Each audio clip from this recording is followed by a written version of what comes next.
মমতা বন্দ্যোপাধ্যায়ের লন্ডন যাওয়ার প্রাক্কালে কলকাতার বুকে একটা পোস্টার এবং তার ভাষ্য ঘিরে নতুন করে জল্পনা উস্কে দিচ্ছে। আমরা সেই পোস্টারের সামনে আছি, আমরা আছি পাটুলিতে যে পোস্টারটা আমরা দেখতে পাচ্ছি, হলুদ রঙের পোস্টার না বলে পতাকা বলাই ভালো। সেই পতাকায় নীল রঙে লেখা হয়েছে অধিনায়ক অভিষেক এবং নিচে ফ্যাম ফর তৃণমূল। ফ্যাম তৃণমূল সমর্থকদের সবচেয়ে বড় সোশ্যাল মিডিয়া প্ল্যাটফর্ম। সেই ফ্যামের তরফ থেকেই এই পোস্টার, এই ব্যানার, যাই বলি না কেন, গোটা কলকাতা কার্যত ছেয়ে ফেলা হয়েছে।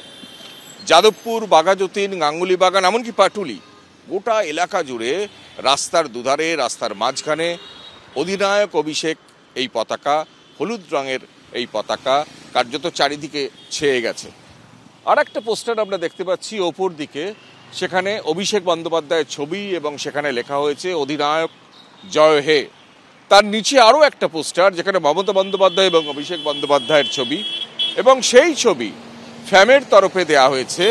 এবং যেটা সূত্র মারফত জানা যাচ্ছে যে আগামী রবিবার 23 তারিখ এই কলকাতাতেই 2026-এর নির্বাচনকে সামনে রেখে সেই ফ্যামের তরফে একটা রণকৌশল বৈঠক আয়োজন করা হয়েছে এবং তারই প্রস্তুতি হিসেবে এই পোস্টার কলকাতা শহরে, মূলত দক্ষিণ কলকাতার বিভিন্ন জায়গায় ছড়িয়ে দেওয়া হয়েছে। মমতা বন্দ্যোপাধ্যায় লন্ডন যাওয়ার প্রাক্কালে ঘোষণা করেছেন দলের কাজকর্ম সুব্রত বক্সির পাশাপাশি অভিষেক বন্দ্যোপাধ্যায়ও দেখবেন। পাশাপাশি একটা প্রশাসনিক কাজকর্মের জন্য একটা টিম তৈরি করে দিয়েছেন। ঠিক সেই সময় মমতা বন্দ্যোপাধ্যায় যখন এই ঘোষণা করছেন, তার ঠিক সেই সময় আমরা কলকাতার বুকে অধিনায়ক অভিষেকের এই পোস্টার কার্যত ছেয়ে যেতে দেখছি।